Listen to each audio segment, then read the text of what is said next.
creating a world with decent conversations.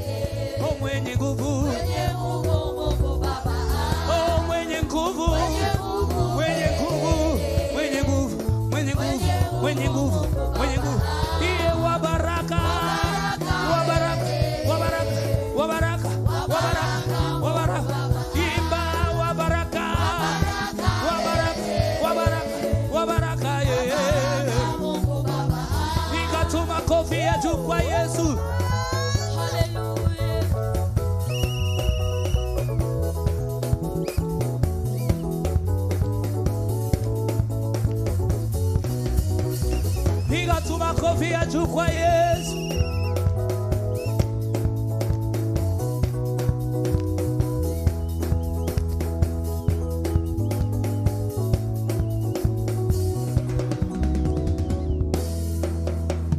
hakuna Mungu kama wewe Bwana, hakuna Mungu kama wewe Bwana, wa baraka wa baraka wa baraka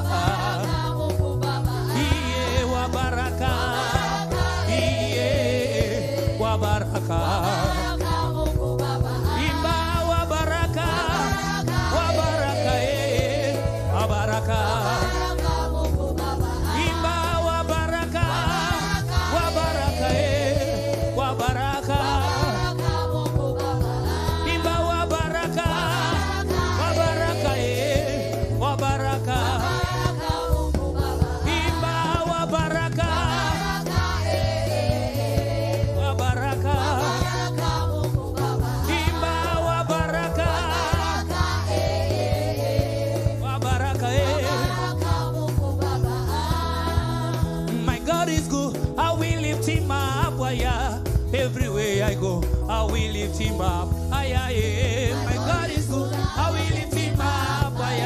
Everywhere I go, I will lift him up. My God is good. I will lift him up. Everywhere I go, I will lift him up. I will lift him up.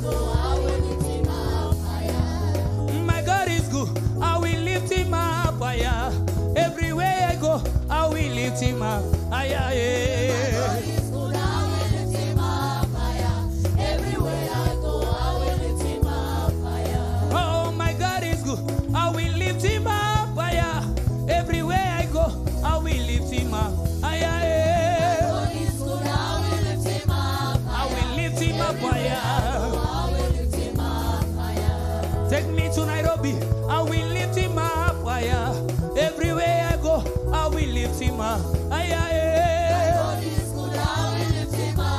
will lift him up. Take me anywhere, I will lift him up. Everywhere I go, I will lift him up. I will lift him up. Oh, my God is good. He's so good. Everywhere I go, I will lift him up. I will lift him up. Oh, come and lift him up. Come and lift him up. Come and lift him up. Yeah, come and lift him up. Come and lift him up. Come and lift him up. Yeah, come and lift him up. Come and lift him up. Come and lift him up. Yeah, come and lift him up.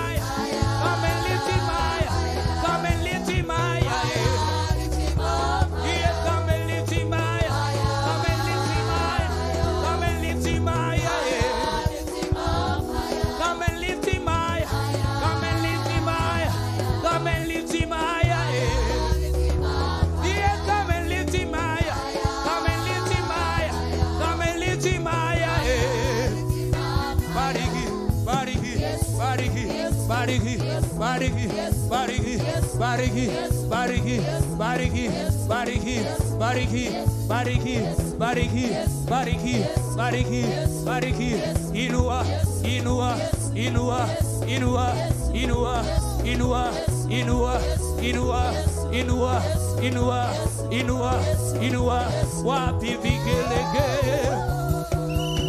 Yeah, come and lift him higher. Come and lift him higher. Come and lift him higher. Yeah, come and lift him higher. Come and lift him higher. Come and lift him higher. Yeah, come and lift him higher. Come and lift him higher. Come and lift him higher. Yeah, come and lift him higher. Come and lift him higher. Come and lift him higher. Yeah, come and lift him higher. Come and lift him higher. Come and lift him higher. Ale cheza kwa Yesu cheza. Cheza kwa Yesu cheza. Cheza kwa Yesu cheza. Cheza kwa Yesu cheza. Cheza kwa Yesu cheza. Cheza kwa Yesu cheza. Cheza kwa Yesu cheza. Wapi vigelegele.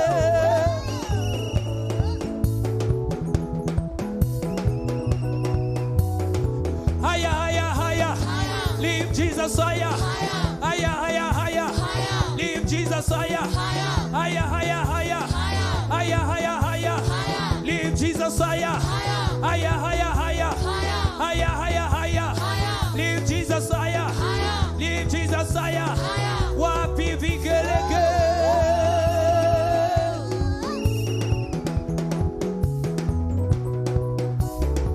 Oh, come and lift him high.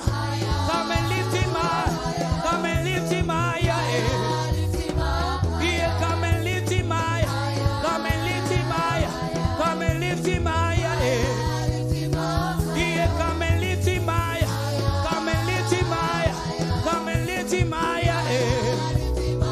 Yeah, come and lift him higher. Come and lift him higher. Come and lift him higher. Yeah, come and lift him higher. Come and lift him higher. Come and lift him higher. Sifa na utukufu ni zako, Mungu wangu. Sifa na utukufu ni zako, Jehova Jireh. Sifa utukufu ni zako, Jehova Nisi. Sifa utukufu ni zako, Jehova Shammah. Sifa utukufu ni zako, Mungu wa baraka. Sifa ni utukufu ni zako, Adonai. Sifa na utukufu ni zako, Jehova Shammah. Sifa utukufu ni zako, Jehova Jireh. Peperusha tu mikono juu, sifa kwa Yesu. Yeye ni Bwana wa mabwana, anaweza mambo yote. Peperusha juu, peperusha juu, peperusha juu, peperusha juu, peperusha juu, peperusha juu, peperusha juu, peperusha juu, peperusha juu, peperusha juu, peperusha juu, peperusha juu. Wapi vigelegele. Sifa na utukufu ni zako, Jehova Nisi. Sifa na utukufu ni zako, ewe Mungu wangu. Sifa utukufu ni zako, Mungu wa baraka. Sifa utukufu ni zako, Mungu wa neema yote. Sifa utukufu ni zako,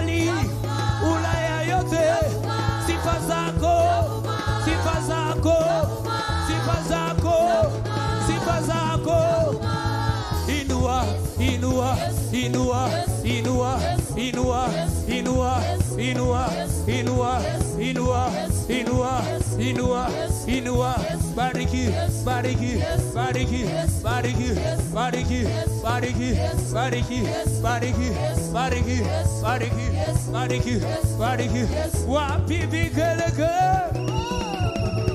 aleches, aleches, aleches, aleches, aleches, aleches, aleches, aleches, aleches, aleches, aleches, aleches, wapi vigelege, sifa zako, sifa zako, sifa zako, sifa zako, sifa zako, sifa zako, sifa zako, sifa zako, sifa zako, sifa zako, sifa zako, sifa zako, sifa zako, sifa zako, sifa zako, sifa zako, sifa zako, sifa zako, imba ekele kele, ya ekele kele, ekele kele, ekele kele, ekele kele, ekele kele, imba ekele kele, imba ekele kele, ekele kele, cheza ekele kele, ekele kele, bina ekele kele, ekele kele, cheza ekele kele, ekele kele, bina ekele kele, ekele kele, tanara, tanara, tanara, tanara, tanara, tanara, tanara, tanara, tanara, tanara, tanara, iya ekele kele, iba ekele kele, ale bina la yes, ale bigele kele, bina ekele kele, ekele kele, bina ekele kele, ekele kele, iba ekele kele, ekele kele, bina ekele kele, ekele kele, bina ekele kele, ekele kele, wapi shangwe na vigele kele, shangwe na vigele kele kwa Yesu, shangwe na vigele kele kwa Yesu, shangwe na vigele kele kwa Yesu, shangwe na vigele kele kwa Yesu. We give you glory, Lord.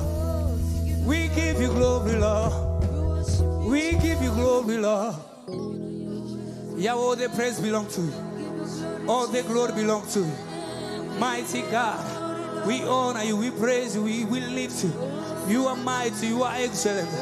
There is no other God like you, Lord. You deserve all the glory. You deserve all the praise. You deserve all the honor. You deserve, my God. All the praise belongs to you. All the glory belongs to you. Mighty man of all we worship. Mighty man of all we worship. Mighty man of all we worship. We lift you high. Dio mana unaitwa Jehovah. Dio mana unaitwa Jehovah. Ulisema utatenda, Yahweh, na umetenda.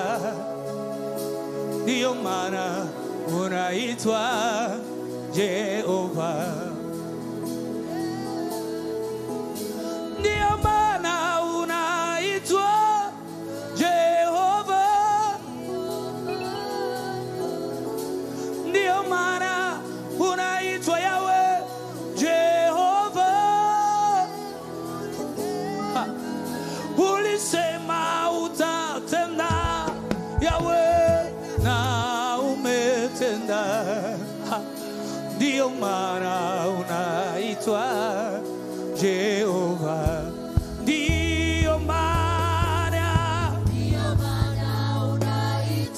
unaitwa, ndio maana unaitwa.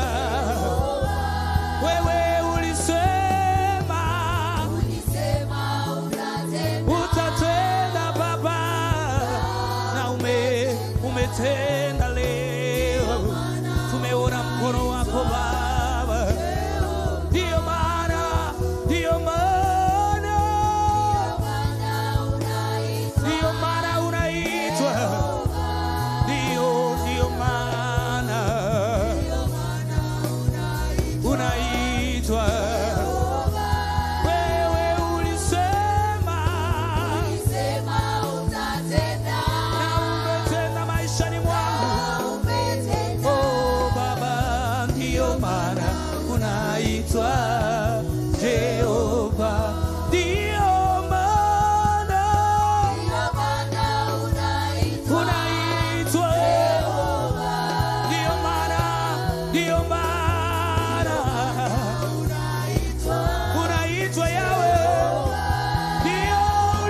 Tunamwabudu Bwana maana anastahili.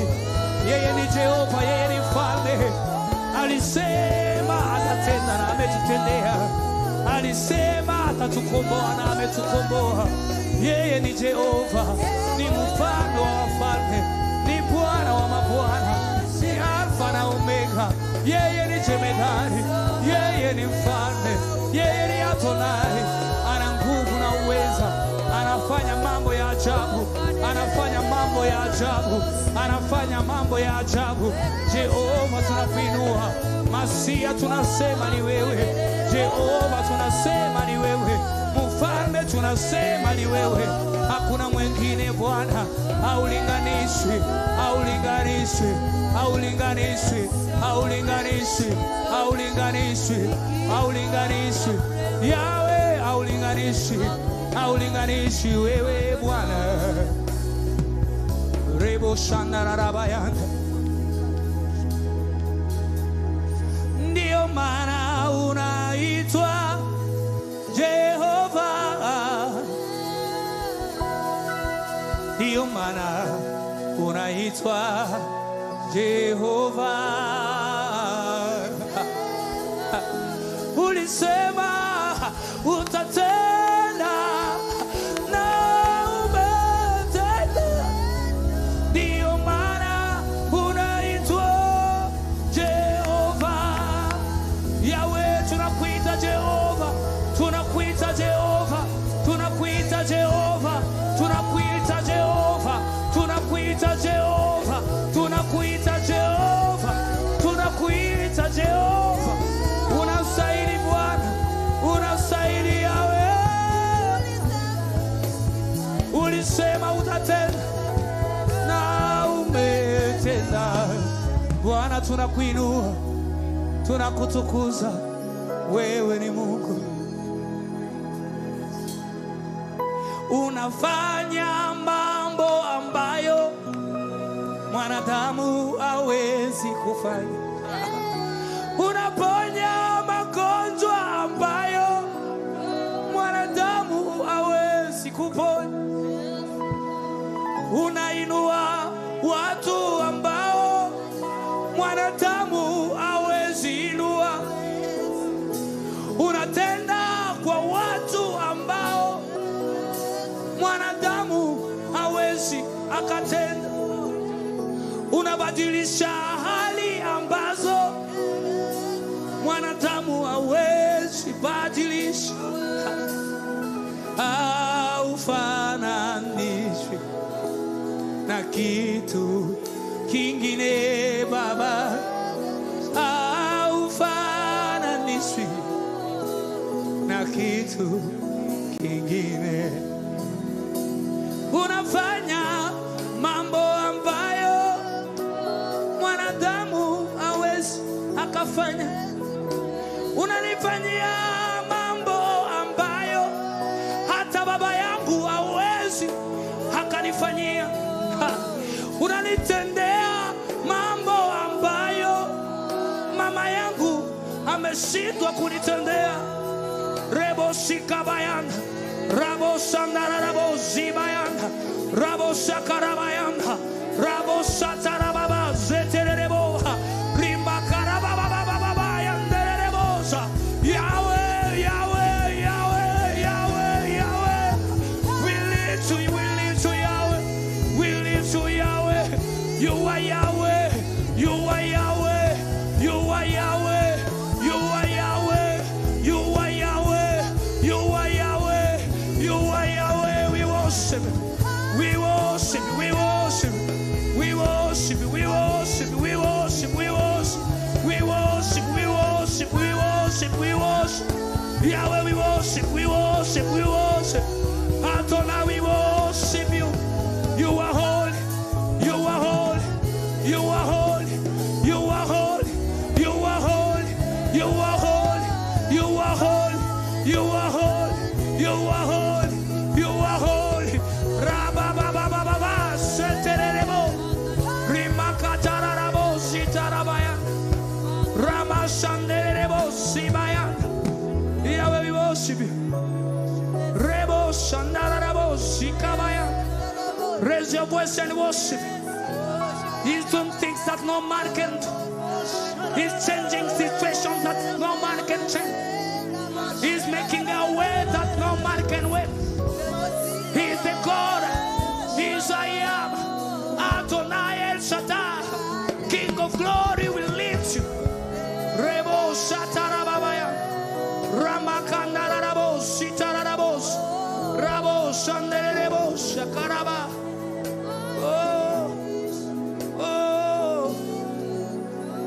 How far and is we? How far and is we? Baba. How far and is we? Uko peke yako how far and is we? Yeah. How far and is we? Yahweh. Yahweh. Yahweh. Yahweh. How far and is we?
Baba yangu aufananishi.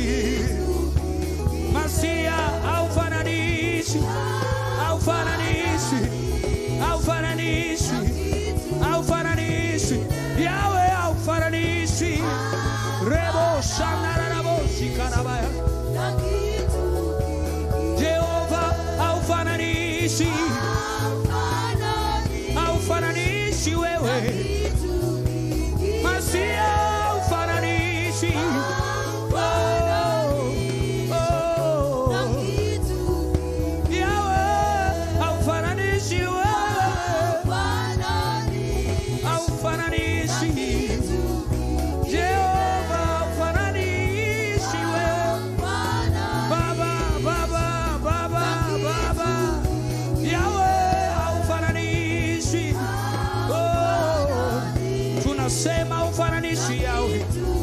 Masia ufananishi.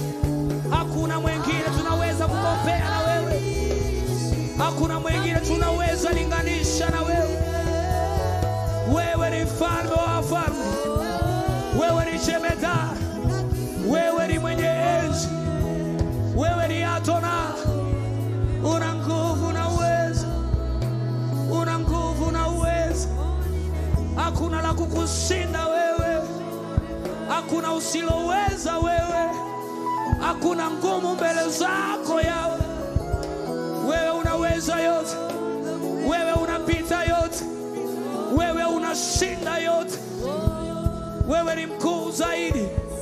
Ukuu wako ulinganishi, ukuu wako haupimiki. Yahweh, Yahweh, Yahweh, tunakuabudu mfalme, tunakuabudu mfalme. Rebo shinderebo zikabaya, rabo shandarabo, rebo shanderebo zikabaya. Yahweh, we give you glory. Wakupewa sifa na utukufu na heshima ni wewe, mwenye nguvu na uweza ni wewe. Wakupewa sifa na utukufu na heshima ni wewe pekee, mwenye nguvu na uweza ni wewe.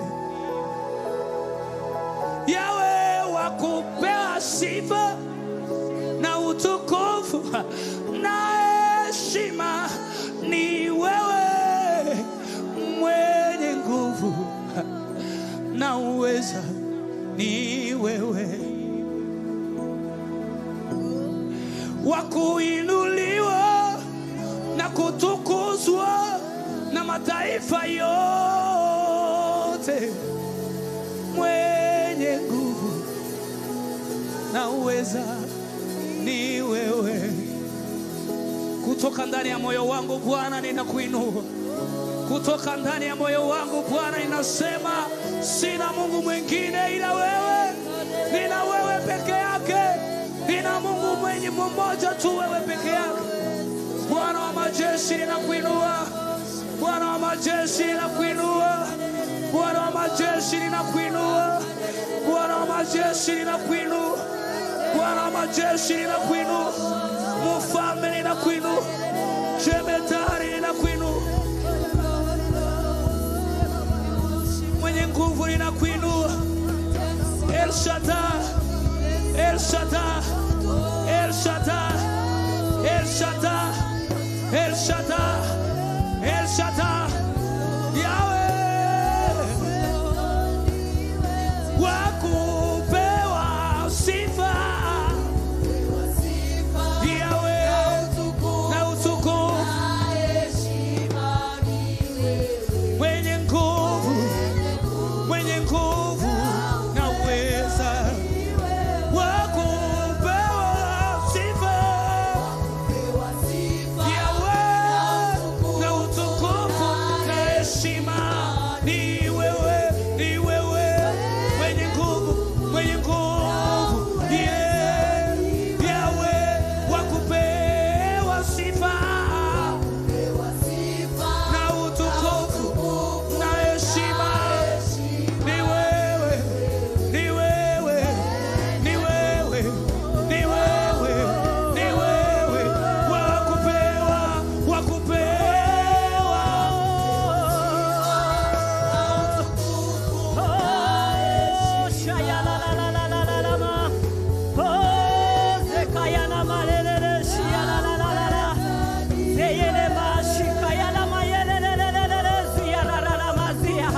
Lift up your heads. Ashakatayana marazeketesia. Rimazegesheketere malamalamasia la la la la la masia. Remazikayana malemashia la mazea.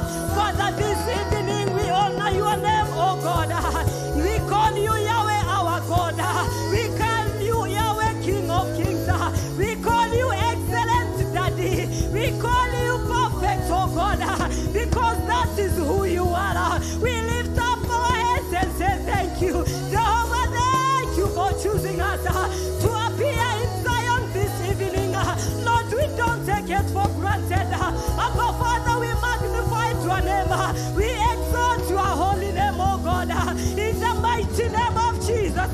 Father, we call you powerful. Yes, you are powerful. Yes, you are holy, Lord. You are faithful, our God, this evening. We exalt your name, oh God. We magnify your name, oh God. And we worship your mighty name, Lord. In the mighty name of Jesus. Jesus. We celebrate you, King of Kings. We celebrate you, our God. There is none else like you, oh God. You have done as well, Lord. You have done as well. Put your hands together, church, and celebrate our God for who He is. For who He is. In the name of Jesus.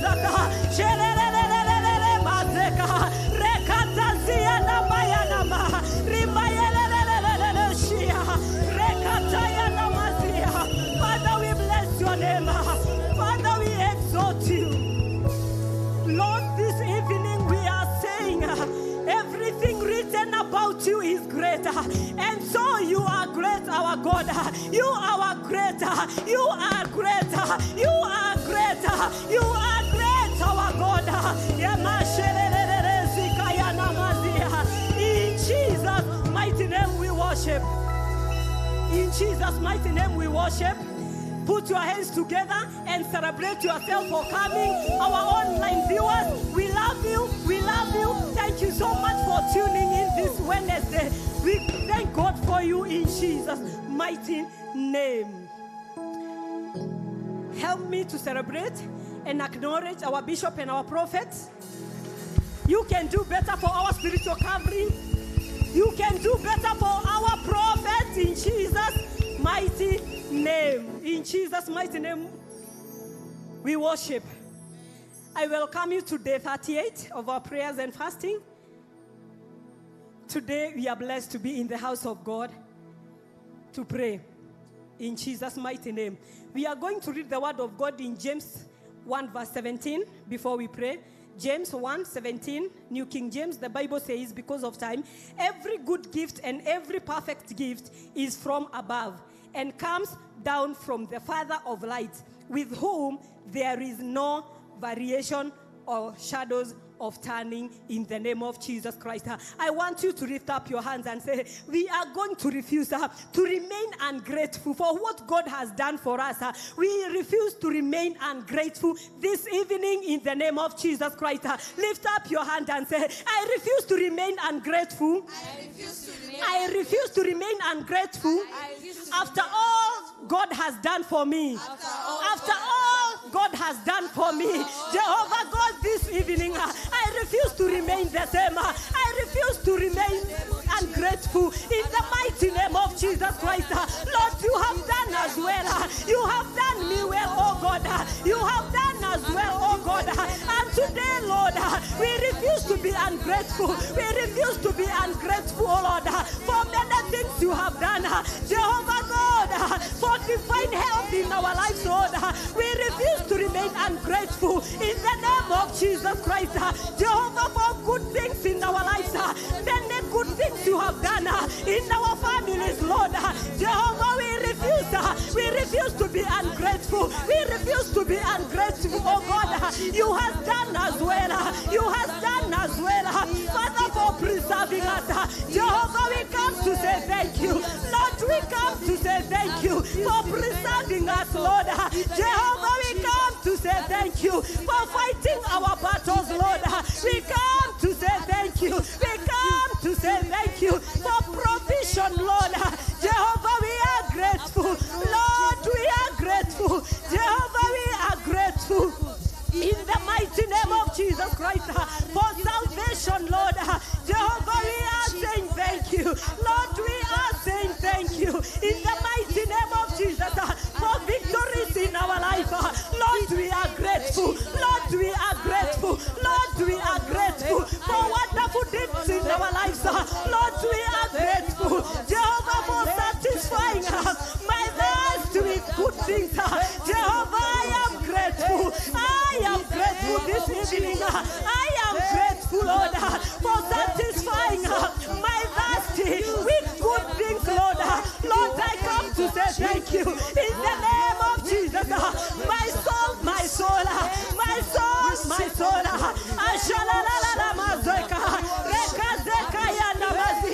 Forget not of benefits. My soul, my soul.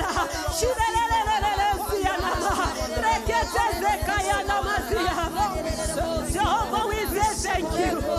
Lord, we say thank you. This far you have brought us, oh Lord.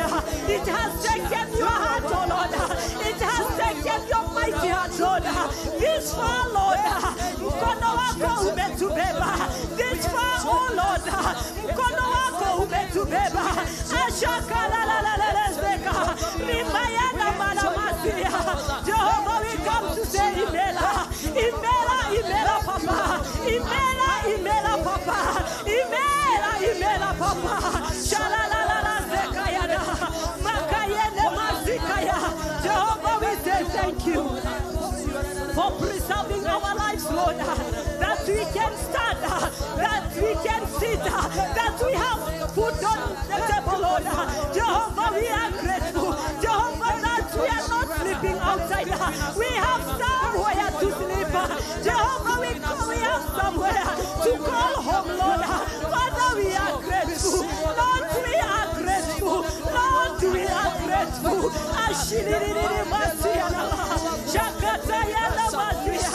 For opening doors for us, for our rest, Lord.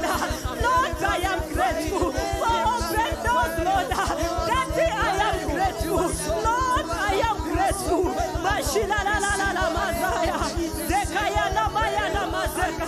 Our next prayer point number 2.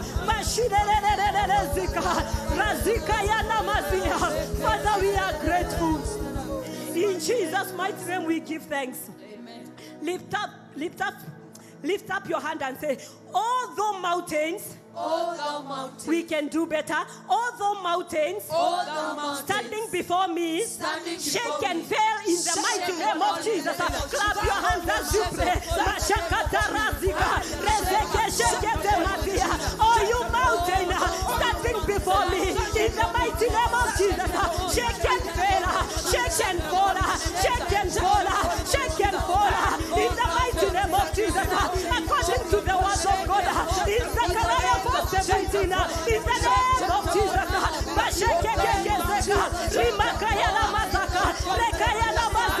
No mountains standing before me. Hear the word of the Lord.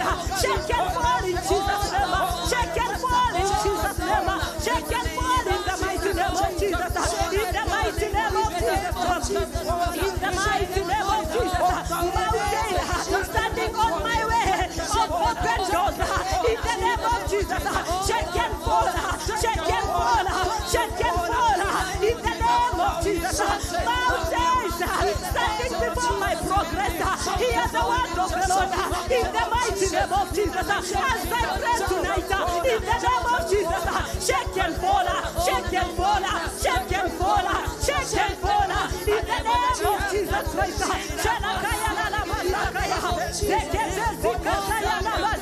In the mighty name of Jesus. No mountains standing before me. In the name of Jesus. In the name of Jesus. In the name of Jesus. Shake and fall in Jesus' name. Shake and fall in Jesus' name. In the mighty name of Jesus. Standing before me. Fall down in Jesus' name. Fall down in Jesus' name. And the glorious standing before me. In the name of Jesus. Ashalamazeka. Zikatayanama. Rimayana mare. Reketezekaya. Rimakayana lamazaka. Rimayana marikayana zeka. In the name of Jesus Christ. Shake and fall. Shake and fall.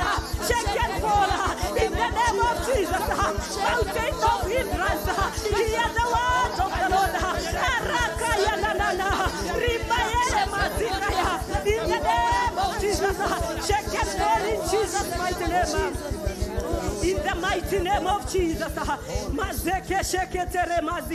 Our next prayer point. By your presence, O Lord. By your presence, by your presence, O Lord. By your presence, by your presence, Lord. By your presence, Lord of hosts. Contend with wasters of grace. Contend with the wasters of grace. Upon my life in the name of Jesus Christ. Go ahead in the name of Jesus. By your presence, Lord. By your presence, Lord. By your presence, Lord. In the name of Jesus. Contend with the wasters of grace upon my life in Jesus' name. In the mighty name of Jesus. Jehovah God, contend in the name of Jesus with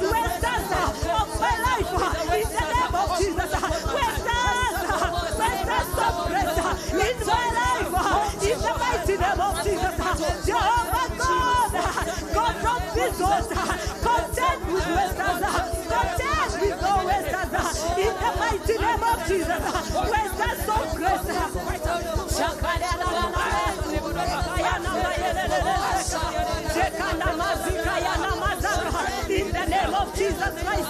By your presence, Lord. By your presence, Lord. By your presence, Lord of hosts.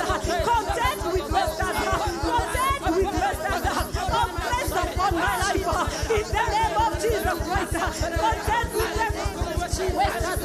Oppress upon my life and my children. In the mighty name of Jesus. Jehovah, contend with those who contend with me. In the name of Jesus. By your presence, Lord. By your presence, King of Kings. In the name of Jesus. Contend with them, Lord. According to your word. In Psalm 35, verse 1.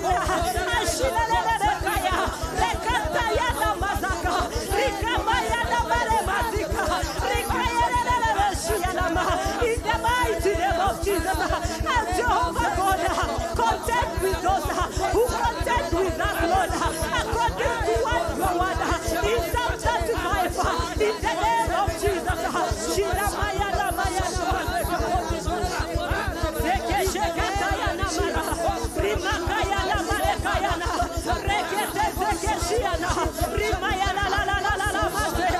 Jehovah, contend with those who contend with me. Westers of grace, Jehovah, contend with them in the mighty name of Jesus. In the mighty name of Jesus. Now we are going to pray. Witchcraft forces working tirelessly to make people hate me receive total confusion in the mighty name of Jesus Christ. Lift up your right hand and say, witchcraft forces. Witchcraft forces. We can do better. Witchcraft forces. Witchcraft forces. Working tirelessly to make people hate me. Receive total confusion in the mighty name of Jesus. Receive total confusion. Receive total confusion. Witchcraft forces working tirelessly to make people hate me in the name of Jesus. Tonight, receive total confusion. Receive total confusion. Receive total confusion in the mighty name of Jesus. Witchcraft forces working tirelessly to make people hate me. Total confusion is your portion in the mighty name of Jesus. In the name of Jesus, receive the confusion in the name of Jesus.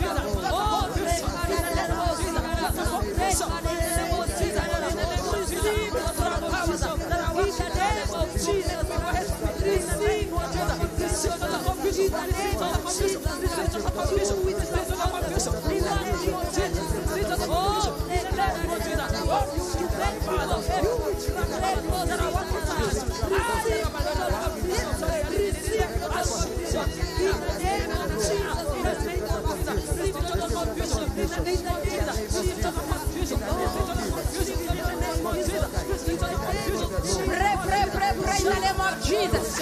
Any power anywhere that has vowed they are going to cut me off, that I be forgotten. You are a liar in the name of Jesus Christ. Witchcraft forces working house of powers. Makatarade karabo shaka dadabo sekete. Shaka rada sekete rabasaya dabadi. Arabo sekete labarada. I shall not be forgotten. I shall not be forgotten. In the name of Jesus, oh God, arise tonight, my God. Any power anywhere, witchcraft power, that's working with house of power to make my destiny happen. To forget me, you are a liar. Die in the name of Jesus. In the name of Jesus, now begin to pray. In the name of Jesus, any man, any woman that owes me a favor, remember me tonight. Remember me tonight. Any man, any woman that owes me favor, remember me tonight. In the name of Jesus, any man, any woman that owes me a favor, in the name of Jesus, now somebody begin to call them forth. Call your destiny helpers forth. Any man, any woman that owes me favor, I call you forth. Remember me tonight. You can do better. Clap your hands and pray. In the name of Jesus.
Thank you, Jesus.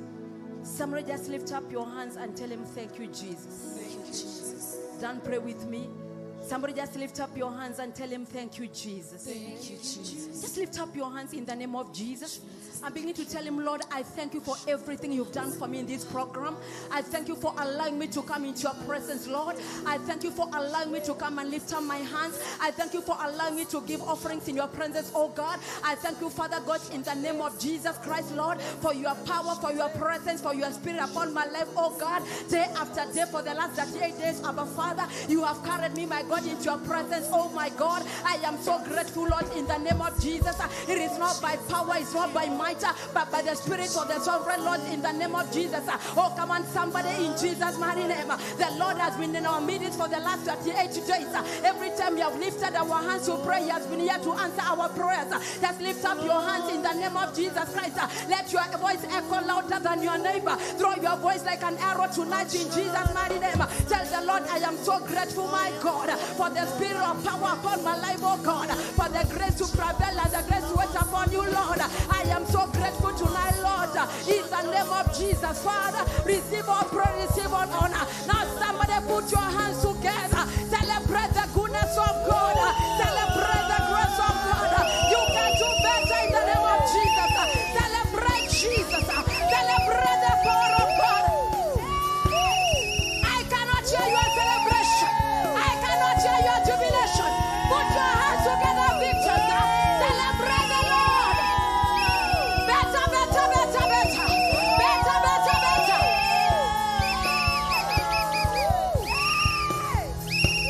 Hallelujah.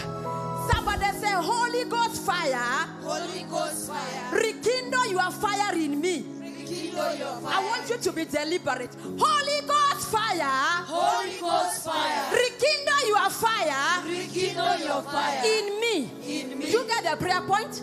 Now I want you to get lost. Tell your neighbor, I am getting lost. We are changing the realm in Jesus' name. Not by power, not by might, but by the Spirit of the Sovereign Lord on this altar. And by the power of God that is available on this altar. We are not remaining in the same level again. On this 38 days. Hey, we have sat for 38 days waiting upon the Lord. We have come here. Tonight the waters will be stirred in our favor in Jesus' name. Somebody say there is a stirring in my favor. Somebody say there is a stirring in my favor. Shout and say there is a stirring in my favor. Lift up your hands and say, Holy Ghost fire. Holy Ghost fire. Holy Ghost fire. Holy Ghost fire. Rekindle fresh fire. Rekindle fresh fire. In my spirit. In my spirit. Now begin to pray in the name of Jesus. Clap your hands and pray. Clap your hands and pray. Ministers, can you take the microphone?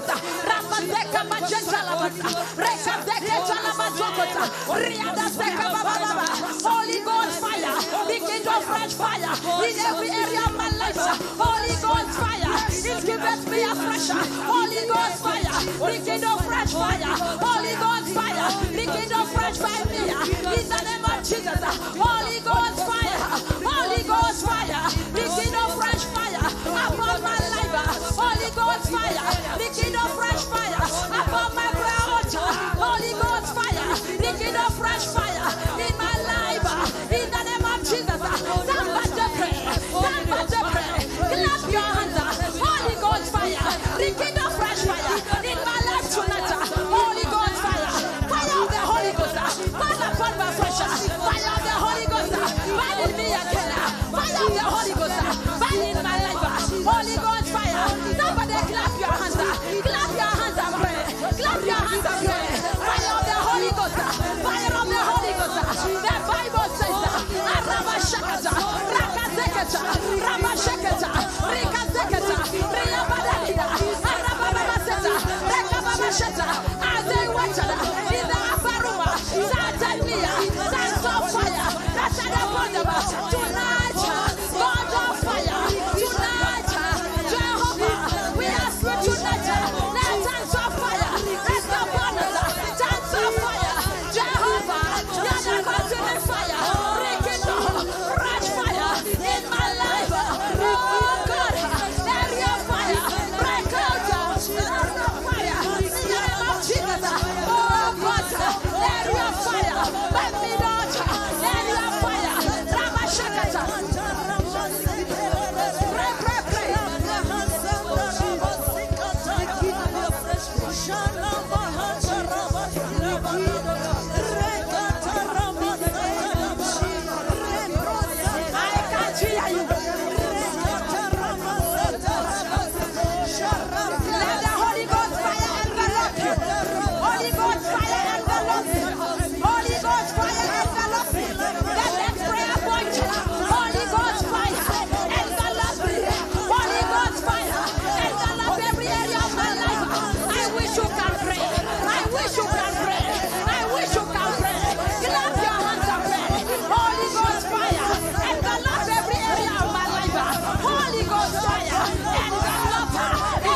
Reketala hasakata. Give me verse 15. Makutala haseketa. Rika shakana has makuntala hazaya. Maketete tarahazakata. Can we all read together? 1, 2, go. I know You read powerfully in the name of Jesus. I know your deeds. That you are neither cold nor hot. Can you read that again?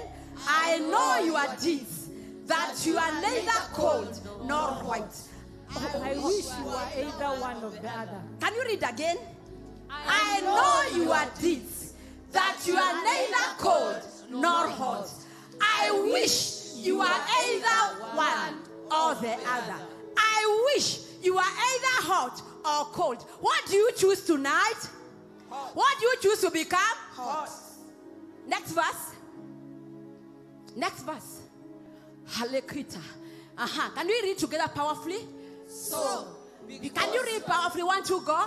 So, comma, because you are lukewarm, neither hot nor cold, I am about to spit you out of my mouth. I pray for somebody tonight that is in this house. I pray for myself. I pray for my viewer that in the name of Jesus, we shall not be spit out of the mouth of the Lord. It is time we ban for the Lord. It is time the fire of the Holy Ghost be rekindled in our lives. If somebody is ready tonight, lift up your cry and tell the Lord, let me ban for you, Jehovah. Let me burn for you, oh God. Rekindle your fire in my life, Jehovah. Make me hot, oh God. Make me hot, Jehovah. Somebody lift up your hands. Lift up your hands and pray.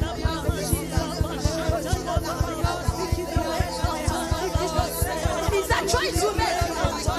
It's a choice you make. To become hot or to become cold. It's a choice you make. Rakazika bachat. Rakazeka talamatiti. Makuta la macheta la machete. Rakazeka babashati. Rakazeka talamata. Rakazeka talamia. Maria dasa machanda. Rakazeka talamida. Makuta la mazoka mida. Kabla haujatapiko. Before the Lord spits you out, open up your mouth and pray. Before the Lord spits you out, open up your mouth and pray. Before the Lord spits you out of his mouth, lift up your voice and cry out and tell him, Lord, let your fire, set me on fire, set me on fire, set me on fire. Can I hear wailing women? Can I hear travailer? As you lift up your hands, invite him. He comes where he's invited. Lift up your hands and tell him, Father, I need your fire. Oh God, I need your fire. Oh God, I need your fire. I need your fire, Lord. Consuming fire. I need your fire. Let your fire burn afresh in my life.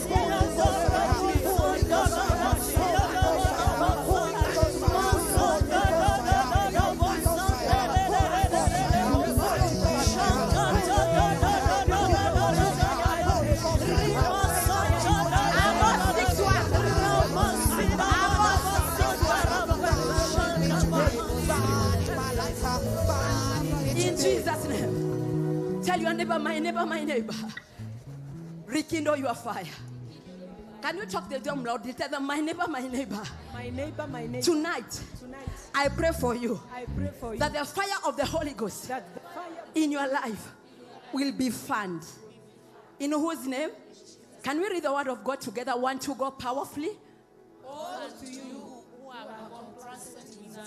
Powerfully. 1, 2, go. Woe unto you who are complacent in Zion. And To you who feel secure on Mount Samaria. you notable men of the foremost nation, to whom the people of Israel Give me amplified version. Give me amplified version. 1, 2, go. Do you see the O is in capital? Tell your neighbor the O is in capital. And tell them the Lord is speaking to you. And to me. In whose name? Can we read together? 1, 2, go. and to those Who are at ease in Zion. Ask your neighbor, my neighbor, my neighbor. my neighbor, If you are at ease in Zion, if you are at ease in the house of God, If you are at ease in serving God, the Bible says, the Lord is saying, oh, unto you. Tell them, my neighbor, it is time to wake up. Tell them, my neighbor, you must wake up from the slumber. Oh, unto those who are at ease in Zion. Continue. And to those on the mountain of Samaria. Who are careless and feel secure. Careless and feel secure. That is what our Reverend was talking about to us on Sunday. Being familiar, having the familiarity spirit in our lives. That we come in the house of God, we are careless, we feel secure, we feel immovable, we feel cannot be replaced. Tukona feeling tulifika. Ambia jirani yako haujafika. Actually tell them, you have not even tested the goodness of God that he has for you in the land of the living. Hallelujah. It is time for us to shake ourselves from every carelessness, from every fake security we are feeling, and from ease. Because the times we are living in, they are dangerous times. But let's just see. And like any Christian that is not burning for God, hallelujah, will burn for the devil. That is the truth. It's either you are burning for this kingdom, or you are burning for the other kingdom. This kingdom has no man's land. No wonder God told the Israelites that let the fire, give me Leviticus so that you can pray, and then I can bring the word. Give me Leviticus 6. Leviticus 6 from verse 8. Leviticus 6. Hallelujah. 1, 2, go. And the Lord said to Moses. Powerfully. And the Lord said to Moses. Give Aaron and his sons this command. Give Aaron and his sons this command. These are the regulations for the burnt offering. The burnt offering is to remain on the altar throughout the night till morning. And the fire must be kept burning on the altar. Underline that. That is the first one. Let's go next verse. The fire must be kept burning on the altar. And next. The priest shall then put on his linen clothes with linen undergarment next to his body, and shall remove the ashes of the burnt offering that the fire has consumed on the altar, and place them beside the altar. Ambia jirani yako kila majivu tunaondoa leo. Ambia jirani yako kila majivu tunaondoa leo. And next verse. Then he is to take off his clothes and put on others, and carry the ashes outside. They come to a place that is ceremonial clean. Next.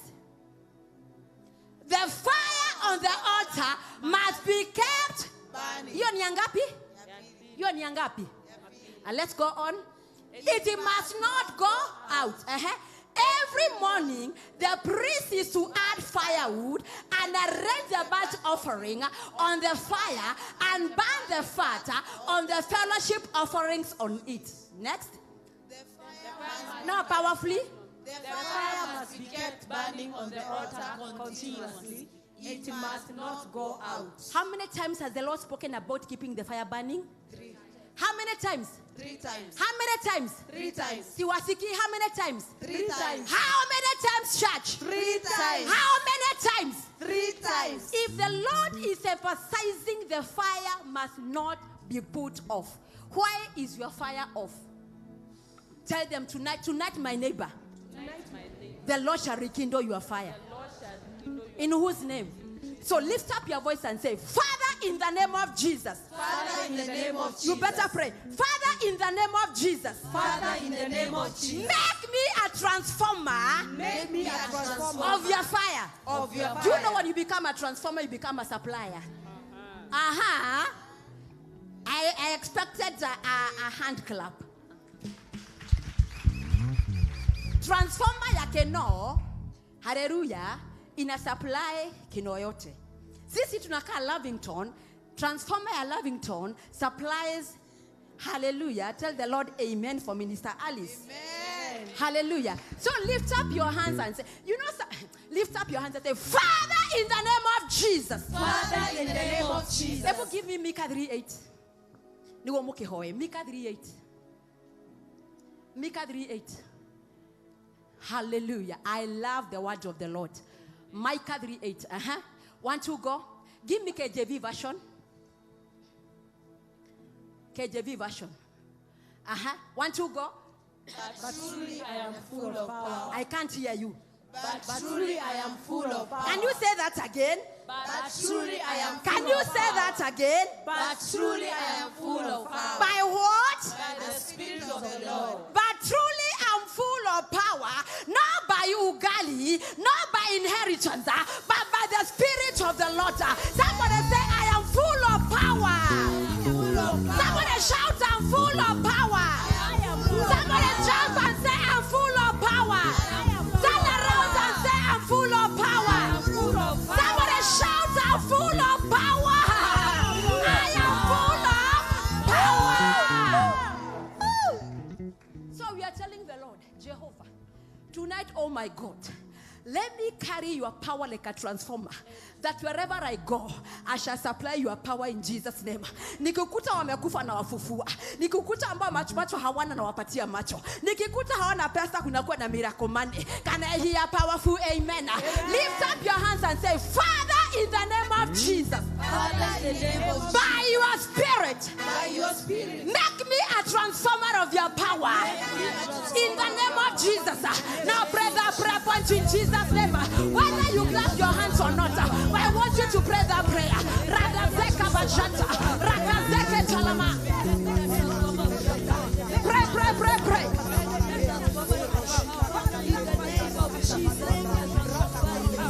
I still cannot feel you. But as for me, I am full of power by the Spirit of the Lord. But as for me, I am full of power by the Spirit of the Lord. Jehovah, I ask you tonight, make me a transformer of your power, oh God. In the name of Jesus, somebody pray.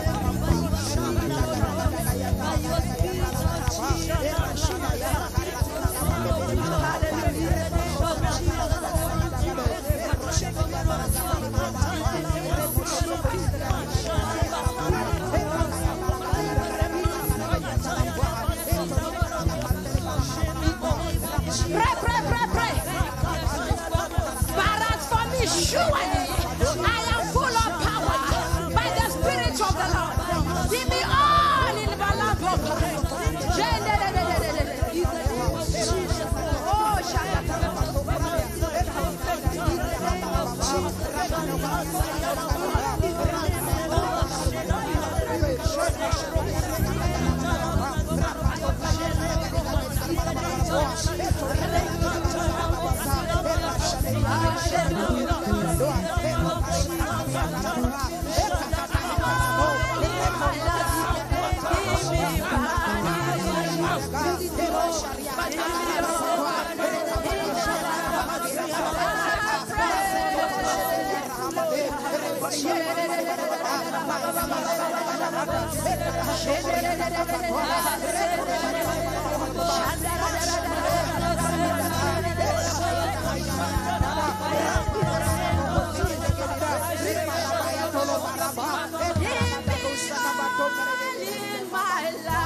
my life.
is our prayer tonight, oh God.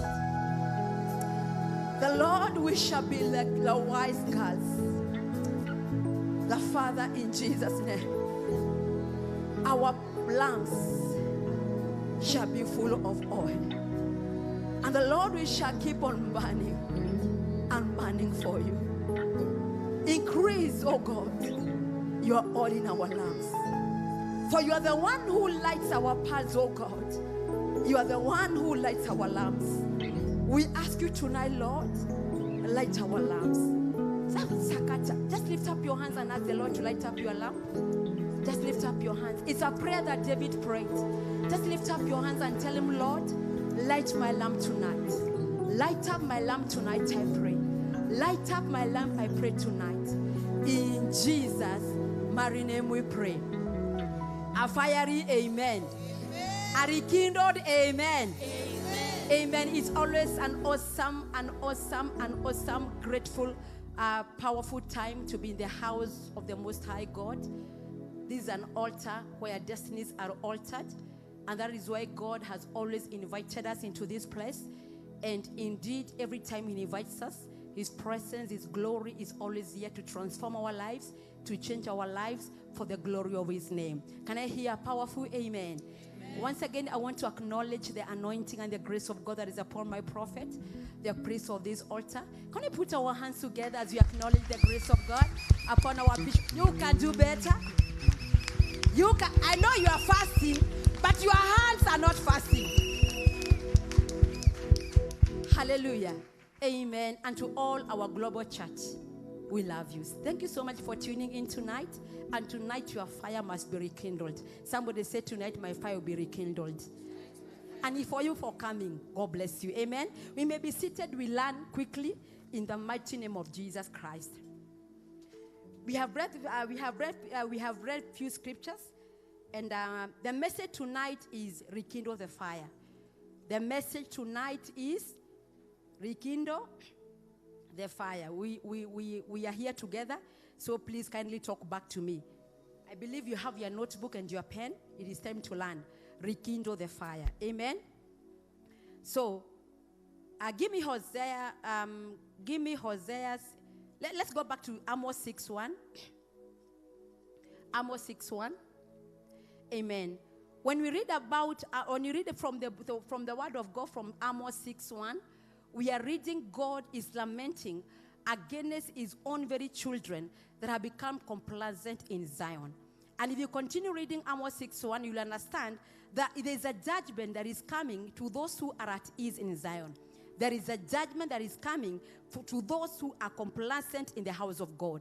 There is a judgment that is coming to those who are carefree in the house of God. Somebody say, Lord, by your mercy, deliver me from every judgment I have attracted because of being complacent in your house. Somebody say, Lord, help me. So we see there is a judgment that is coming from Amos 6:1. Then we go to Hosea 6:6. Hosea 6, take me to Hosea 6 kindly. Hosea 6. Father, we bless you. We honor you for the power of your word. Hosea 6. Are we there? Amen. Can we read together? We begin from verse 1. Give me NKJV version. Hosea 6 verse 1. 1, 2, go. Come and let us return to the Lord. For He has sown, but will heal us. He has stricken, but will bind us up.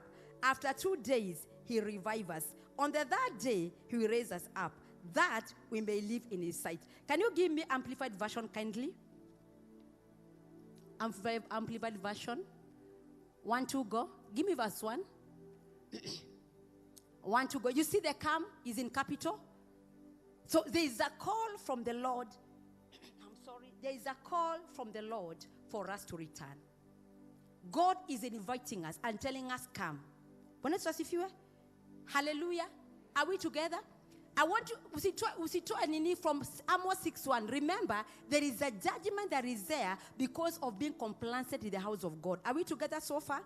But in Hosea 6:1, there is a remedy for us. He is saying, come. Can we go together? come and let us return to the, tell your neighbor, my neighbor, my neighbor. It is time to return to the Lord. For he has torn us so that he may heal us. He has stricken us so that he may bind us up. Next verse. After 2 days, he will revive us. What is to revive? To quicken. Hallelujah. What is to revive? To give us life. On the third day, he will raise us up, so he will raise up that we may live before him. So I want to bring the interpretation of the meaning of to rekindle and to revive. Number one, I want you to write this. To rekindle is to revive. To rekindle is to revive, is to bring back alive, or to stir up the ember. You have seen fire? Umeiona moto ikienda kuisha na ipepetea. Hallelujah. Wangapi wametumia kuni hapa? Okay, hawa wengine wametumia stove. Stove ina kupepetewa na gas ina kupepetewa. Hii kiisha imeisha. Hapa tuongei moto ya gas, atuongei moto ya stove. Amen. Tuongei mambo ya kuni. Hallelujah. Ama jiko. Ikienda kuisha, there is a way you pepetea. Ambia jirani yako, my neighbor tonight. I am fanning your fire by the power of the Holy Spirit. Ebu meke mkono juu yesema, my neighbor. May the fire of the Holy Ghost be fanned upon your life. So to rekindle is to rekindle, you have said, is number one is to do what? To revive. Number two, to bring back alive. Number three, to stir up the ember. And you can say it also means renewing our commitment to God. That's why he's saying, come and return to the Lord. When you talk about to rekindle fire, when you talk about rekindling, we are talking about commitment, renewing our commitment to God, coming back to God. Tumeshikana, tumeelewana? So tonight is a service where we are returning to the Lord, where we are renewing our commitment to God. And you know very well that unless the fire has gone out, it cannot be fanned. As long as the fire is burning, it cannot be fanned. Moto ambao unawaka hauwezi pepeteo. Haleluya. Ni kuongezea kwa kuni. Tunaelewana? Lakini moto ambao hauwaki hauongezewa kuni, ni kupepetwa na pepetewa. So tonight, by the power of the Spirit and the wind of the Holy Spirit, God is going to rekindle our fires again, that we may dwell in his presence. I expected a powerful amen. So, I want you to understand this. When God came, when the tabernacle was built in Leviticus 9, and it was complete, and they gave sacrifices, fire came from heaven and consumed the sacrifices. And that is why God was telling Moses, this fire I have started, let not be put off. And to us, what has happened, the moment you received Jesus Christ as your Lord and Savior, the Holy Spirit of God, who is the Spirit of fire, came into your heart. As long as you are born again, you have the Spirit of fire inside of you. Are we together? And that is the fire God is asking me and you, that we have to rekindle that fire. And the fire has to keep on burning, because we are the altar of the Most High God. Tell your neighbor, my neighbor, you are the altar of the Most High God. And every altar of God must be kept burning with fire. Hallelujah. In the morning, in the afternoon, in the evening, the altar must be on fire. Regardless of whether it is raining, whether it is morning or afternoon or jioni, it must be on fire. It is so unfortunate that most of us, and this is what happens, you are on fire on Sunday, Monday inaenda ikididimia, ikifika Tuesday inadidimia, ikifika Wednesday imepoa. But blessed be the name of the Lord, because as you have come tonight, the fire shall be ignited na haitapoa tena. Ambia jirani, moto yako haitazima tena. Mwambie jirani, chochote kinazimaga moto wako. Hiyo hasira ni majivu. Catch fire.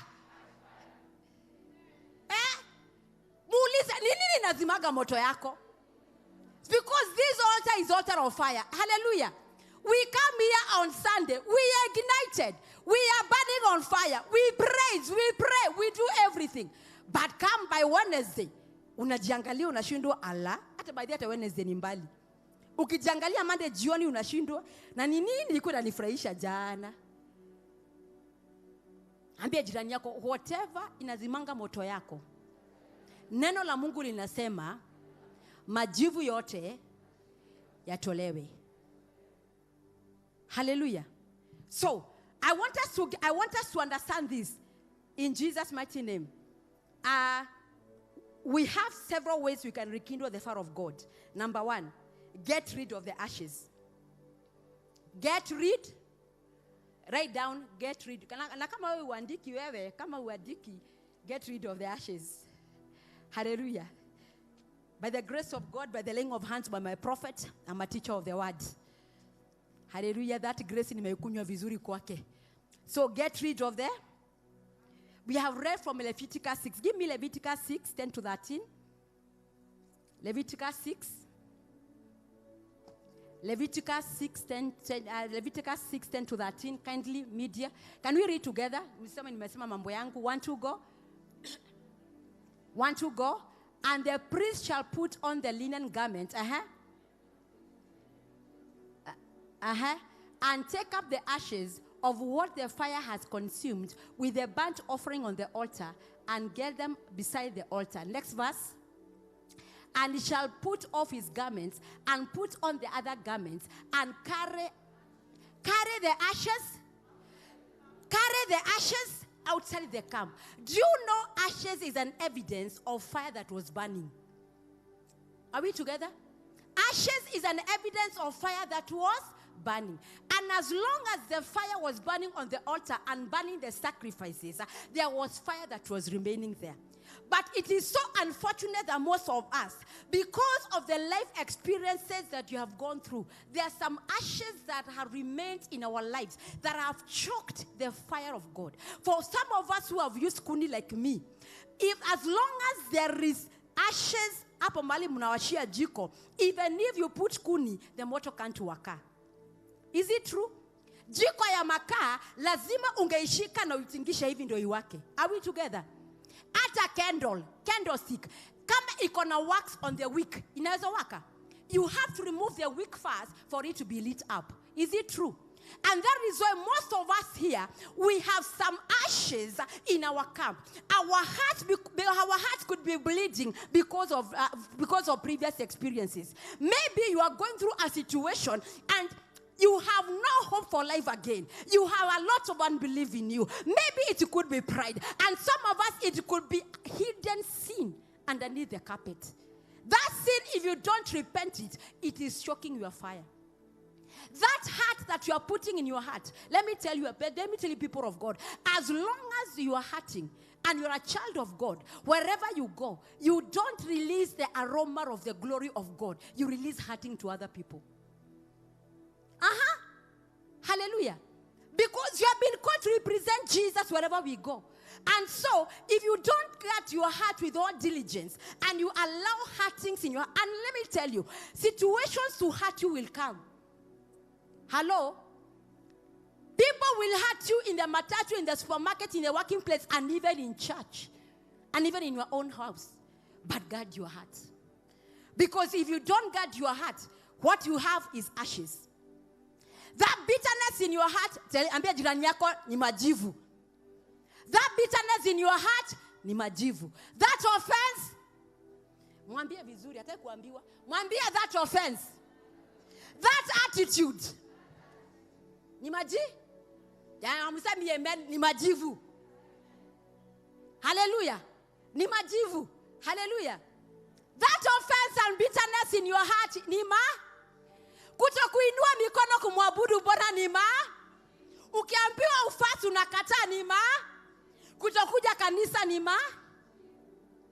ambia jirani, every ash choking your life today by the wind of God, let be blown away. Lift up your hands and say, Father, in the name of Jesus, every ash choking your life, your fire in my life today, by your fire, by your wind, let every ash be blown away. Now pray that prayer in the name of Jesus Christ. If you are serious in Jesus' name. You know where you don't burn for God. Let me tell you, people of God, unless you address the issue, in prayer, you remain to be a powerless Christian. Just lift up your hands and tell the Lord, let every ash in my life, that pride is ash, that bitterness is ash, that unforgiveness in your life is ash. Lift up your voice and tell the Lord, tonight, Lord, I invite you by your cleansing power, the Lord, you may cleanse me. I want to burn for you. I want to burn for you. I ask you, Lord, in the name of Jesus, let every ash in my life be blown away, Abba Father. In Jesus' mighty name we pray. So number one, we have said what? Get rid of them. And we have said ash can be sin, it can be hurts, it can be issues of the past, it can be even disappointments. In Jesus' name. Number two, trim the weak. Ndio taa iwake vizuri, kuna vile tunaikatanga. Ni wangapi ameyakisha taa ile ya kibiriti? Okay, ni wangapi hawajaiona taa ya nini ya glasi? Inua tu mikono. Kama umeona taa ya glasi, inua mkono. Nimesema muinue mikono. Ashes. Kama umeona taa ya glasi, inua mikono. Good. Have you ever trimmed the wick? Ndio iwake. Si ndio? Kuna vile inakatangwa, ndio hiyo taa iwake vizuri. Let me tell you, the same thing applies to our lives. As long as our character is trimmed, we can never burn continually and our fire increase. And that is why sometimes God allows situations to come and, I would say, crush us, but to come and squeeze us and bring the best out of us. Because unless you are squeezed, the best juice cannot come out of you. Ambia jirani yako, unless an orange is squeezed. Tell them, unless a lemon is squeezed, juice cannot come out. Unless the grapes are squeezed, there is no wine. Hello? And so trimming is part and parcel of this work of salvation. Hallelujah. And you need to take a look and to take a diary and an audit about yourself. And say, I struggle in this area. I am a serial liar. I am a serial gossiper. I am a serial hater. Lord, I trim my tongue. You take a personal audit. Somebody say personal audit. But that's what if you. Because we know when you come to church, all of us, we are born again. Hallelujah. And we are going to hell. We are going to heaven. Sindio. But behind the closet, who are you? Ask your neighbor, behind the closet, who are you? My neighbor. Do you burn for God where you live? By the way, wanajua umeokoka. Tuanze hapo. Muulize, by the way, majirani zako wanajua umeokoka. Na make sure amekujibu. Muulize, bosi yako anajua umeokoka. Wamekujibu? Wamesema nini? Bwana yako anajua umeokoka. Kana mweshema gogo kanitho gashema. Wako umoguo. Tell your neighbor, my neighbor. It is time to trim your wick. Trim your character. Allow your character to be formed. Unless our character is formed, there is a level of the fire of God we cannot be able to carry. And let me tell you, when we talk about the fire of God, we are talking about three things. Number one, we are talking about the presence of God. Number two, we are talking about the power of God. Number three, we are talking about the zeal of God. Do you get me? Do you get me, church? So when we are talking about the fire of God, as much as you have gone back to your kitchen and you are seeing the fire in the gas burning, hallelujah, I want you to understand when we talk about the fire of God, we are talking you as the carrier of the presence of God. We are saying you as the carrier of the power of God. We are talking of you having the zeal to serve God, having the zeal to seek God, having the zeal to serve God with all your heart. From that understanding, you'll be able to capture it well. And that is why now you need to understand, if I am a carrier of the presence of God, if I'm a carrier of the power of God, there are some things and some relationships that must be cut out. You cannot be going to partying on Saturday and expect to come here and be filled again. Hello? You cannot be partying with everybody there in the club and you expect to come here and you are burning on fire. It doesn't work like that. Hallelujah. So when the moment you realize I am the carrier of the presence of God, I am the carrier of the power of God, the zeal of God is performing his good work in my life, you become fearful of where you go. You become careful of what you do. Hallelujah. Are we together? And what applies to you applies also to your children. Hallelujah. Because we are raising a generation that fears God. It doesn't end with us. We want this fire to burn in us and this fire to continue burning even in our generations to come. Somebody say amen. So we have said two things. One, get rid of. Yo maringo utoe. Number two. Number three, supply the fuel. Supply. Give me some Proverbs 26:20. Proverbs 26:20. Proverbs 26:20. I'm enjoying the sermon. Can we all read together? 1, 2, go. Again. Again. For the lack of wood, fire goes. Tell your neighbor, my neighbor, my neighbor. There is no fire that burns by itself. Firewood must be supplied. And that is why we have read in Leviticus 6. God was telling the priest that as the fire is burning on the altar, they were supposed to bring in firewood. And firewood here, we are talking about the fire of the word of God. We are talking about the fire of prayer. And we are talking about the fire of kingdom service. Let me tell you, hii mambo ya kukuja unakula Sunday, unaenda unakuja kukula Sunday. It is good. Exercise the gifts God has given you in his house. For how long shall you sit on your gifts? Hello? Let's fuel our fire. Ambia jirani, let's fuel our fire. We fuel our fire by reading the word of God. You don't have to wait for a service to be here for you to read the word of God. Cultivate a culture and a discipline to read the word of God all by yourself. Hallelujah. Cultivate a culture to pray all by yourself. Somebody say amen. If you can hear me, shout for amen. Cultivate a culture where you can be praising and worshiping God all by yourself. You don't need them to praise God. Hello? You don't need the praise and worship in your house, you praise the Lord. Praise the Lord anyway. Lift up your hands and dance for the Lord anyway. Somebody say amen. Shout and say amen. We are the generation that we are carrying God wherever we go. As we appear here, as we appear in our working places, as we appear in our homes, we are the army that is not breaking the rank. That in every circumstance, I shall speak the word of the Lord.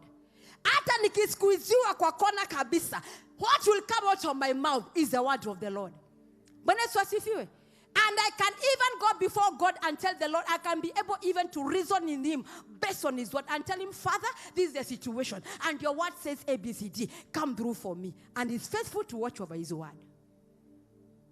Hello. My question to us is, how many scriptures have you stored in your heart? We have given ourselves to Netflix. Tell your neighbor, Netflix. How many hours do you sit to watch TV? I keep on saying the reason why I is it shaving or cutting? Depends on the school you went. I calculated my hours for sitting on the salon. I was using, and this one I am not condemning anyone. You have the time you go. I was sitting over 3 or 4 hours, 4 to 5 hours. Nikitengenezwa nywele na haikai mwaka mzima. The maximum it can stay is 1 week. 4 to 5, alafu wacha 4,000 ama 5,000, alafu unatoka na uchungu. Sasa angalia mambo, Alfred. Masaa 5 umepoteza. Umeacha 5,000 na unatoka na uchungu. I sat down and I reasoned with the Lord. This cannot continue. This cannot. And me, I took my own design and I'm happy. If you are happy, say hello. Samba hello. So my question is, how many hours do you spend with God alone? Ask your neighbor, how many hours do you spend on Netflix? Ask them. Ask them, tafadhali. You are preaching with me. Because there is no fire you can carry. If you are carrying fire here, okay, play on Netflix. Forget it. Forget. There is no way God will give you fire here. Unaipeleka kwa movie. Hello? Am I speaking to someone? Fuel your fire by spending time with God. And this is alone time. In reading of the word. In meditation of the word. In reading, even in praying. I was reading a scripture that really, I've never seen that scripture. I hope I get it. Psalms 39:3. It really blessed me. Psalms 39:3, in Jesus' name. Psalms 39:3. Are you getting blessed? 1, 2, go. 1, 2, go. My heart was hot.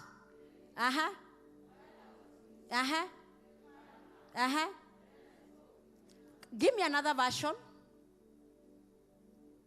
1, 2, go.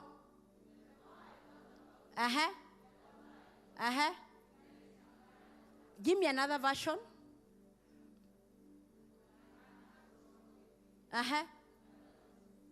My heart was hot within me. My heart. Most of us kile nachomanga watu wengi hapa ni upendo. Hallelujah. Upedo. But David was burning for God. Tell your neighbor, my neighbor. Hiyo roho ulipatia watu ndio maana inavunjikaga. Begin to burn for God.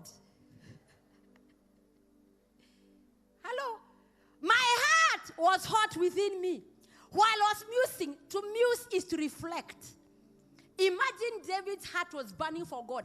And when he was reflecting, the fire continued to burn. And what happened? When he was reflecting, the mouth had no option but to open up and speak. You don't get it. When he was meditating, when the heart was burning because of the word of God, and he's continued to meditate upon the word of God, the fire continued. And when the fire continued from the depth of his heart, the mouth had to cooperate, opening up and speaking in the name of Jesus. Do you struggle to pray? Read the word of God and meditate the word of God. I expected an amen. Do you struggle to pray? Meditate the word of God. Read the word of God. Meditate the word of God and pray that word. And we become like David, that when the fire is burning, the mouth will open and the tongue will speak. Can I hear a powerful amen? Can I hear clapping in the house? If you remember the story of the 2 disciples on the road to Emmaus, the Bible says they were walking with Jesus and they didn't know it was Jesus. But one thing that was very significant was their hearts were burning. Their hearts were, when he was speaking to them, the words of Jesus was burning in their lives. Let me tell you one thing. There is reading the word of God and there is reading the word of God. I have enjoyed this grace. When I am reading the word of God, I feel fire in my heart. And I know God is speaking to me. Do you understand?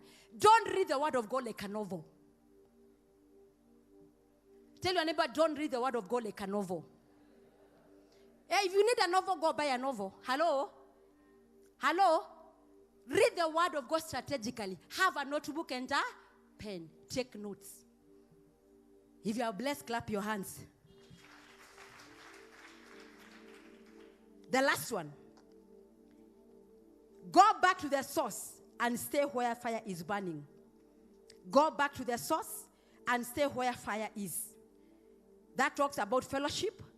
As the Bible says, that we should never stop having fellowship.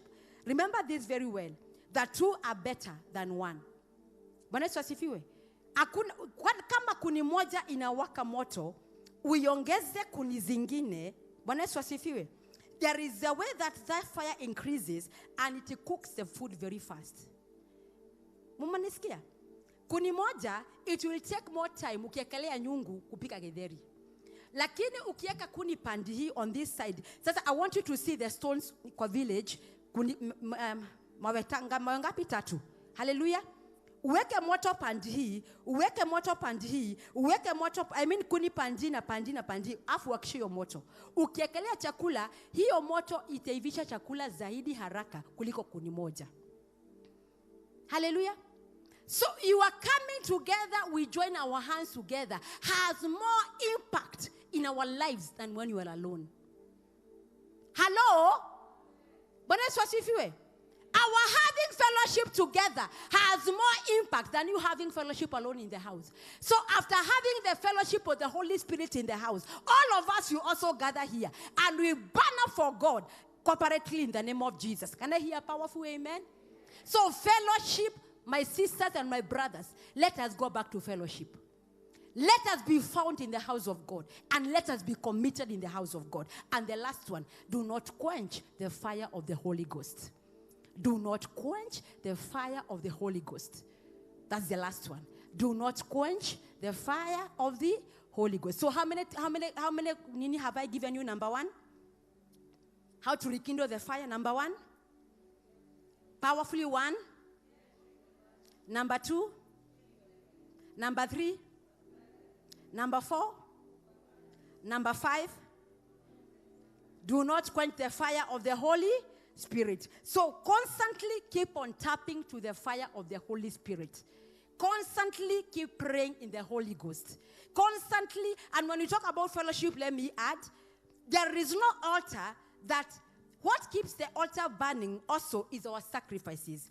On top of the fire for prayer, on top of the fire for the word, also our giving in the house of God, our sacrifices in the house of God, the sacrifice of our body, when we give our bodies as a living sacrifice, amen? And also on top of giving our bodies, we also bring our substance in the house of God. Are we together, church? So those three things do not forget.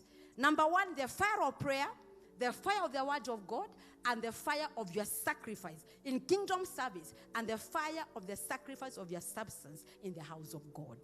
If you are blessed, say amen. So lift up your hands and tell the Lord, Father, I have heard your word. And I ask you tonight, Lord, in the name of Jesus, ignite your fire in my life, I pray. Ignite your fire in me, oh God. Awaken me from every spiritual slumber. Just lift up your hands in the name of Jesus Christ as you pray. Lift up your hands in the mighty name of Jesus Christ. Lift up your hands and say, my Father, arise with your power. Arise with your fire and power and manifest your presence in my life. My Father and my God, arise with your fire and power and manifest your presence in my life. Now lift up your hands in the mighty name of Jesus, even your seated position. But if you can stand up, the better in Jesus' name. And ask him, Father, I welcome you again. Let me tell you, God comes where he's welcomed. He comes where he's celebrated. Lift up your hands and tell him, Lord, I need your presence again, my Father. In the mighty name of Jesus, I invite you, Lord, in my life. I ask you, Father, in Jesus' mighty name, arise, my God, with the fire of your power. Manifest your presence in my life. Manifest your presence in my life. Manifest your presence in my life. Manifest your presence in my life. Manifest your presence in my life. In the mighty name of Jesus. The next prayer point, anything in my life that hinders the power of God, I command you to die. I command you to die. Now clap your hands and pray. Anything in my life that hinders the power of God, I command you to die. I command you to die. Anything in my life, any seed, any evil deposit, any seed in my life that hinders the power of God, I command you die in Jesus' name. I command you die in the mighty name of Jesus Christ. Anything in my life that hinders my God, that hinders your power, I command you to die in the mighty name of Jesus. Makatala Magenta. The next prayer point, ask the Lord to awaken you from every spiritual slumber. Ask the Lord to awaken you from every spiritual slumber. Lift up your cry before the Lord.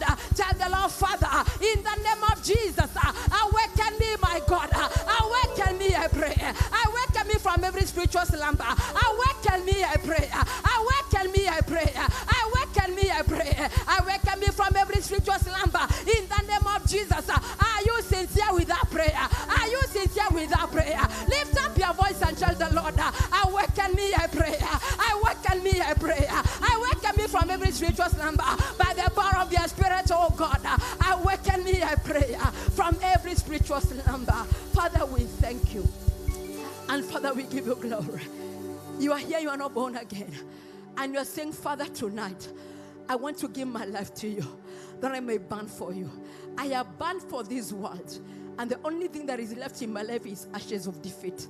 Tonight, I want to dedicate and to give my life to you. You are here, just lift up your hand. I will lead you to the Lord. You came for this service, you are not born again. Just lift up your hand higher. Do not fear. Amen. You are all born again.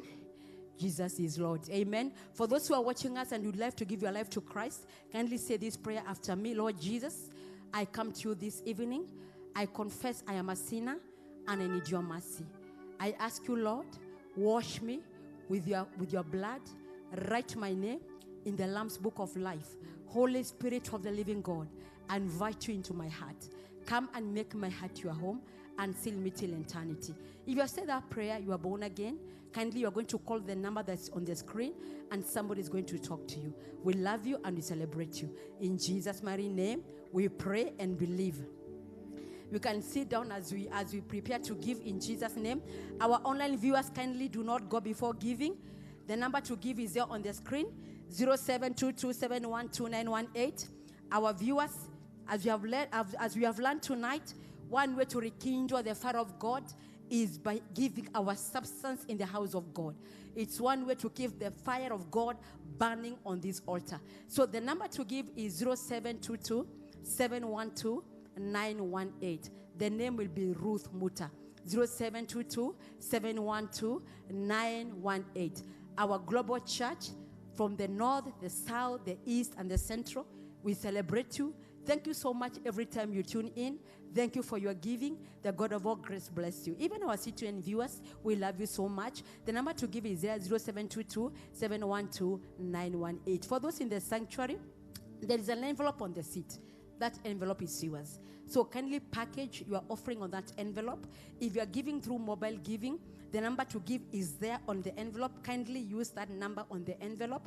And then you are going to tick whether it's offering, it is seed of faith, it's thanksgiving, it is tithe. If it is tithe, kindly, you are going to indicate to us the month you are paying your tithe. If you are paying through mobile giving, kindly, we request that you give us your reference number for the M-Pesa.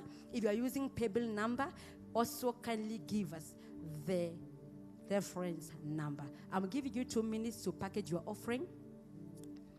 Amen. If you need a pen, you don't have a pen, ask your neighbor for a pen. Unaona mkiomba na kalamu. Hallelujah. Ukikuja sade, unakuja na kalamu in Jesus' name. Amen. Hallelujah. If you are ready with your giving, just lift it up. I can see there are still some people we are waiting for. We thank you, Jesus.